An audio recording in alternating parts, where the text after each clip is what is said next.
In Affinity Photo, have you ever wanted to turn a stroke into a filled path? So I've got a stroke here around this, obviously, rectangle, but it could be any other shape.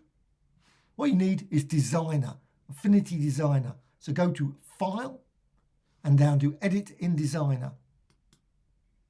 And you can see exactly the same path. See here, rectangle. Go to Layer and down to Expand Stroke. Select that. And as soon as you've done that, you can see now you've got your curves and rectangle. So just select the curve. You can move it away from the path. And you can also change the colour. Maybe go for blue or fill it with a gradient or some other colours. Now you've got that, you can go to File and Edit in Photo. So you're back again in Photo, and then you can continue to manipulate that design.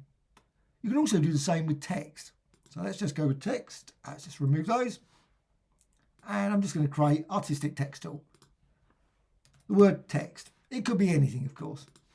I'm going to resize that. But you see, there's no stroke at the moment. You can add a stroke very quickly, not along the control bar, unfortunately.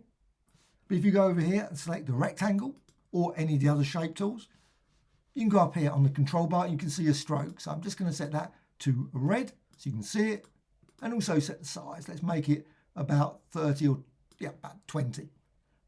Once you've done that, again, you need to go to File and down to Edit in Designer. So Edit in Designer. You've got your text there.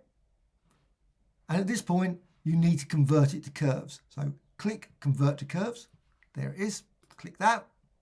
And you can see now you've got this group. Now you can't just suddenly think, oh, I can do the expand. No, you can't. You need to go here. Select these. So these characters here, not the group. Once you've done that, then go to Layer and Expand Stroke.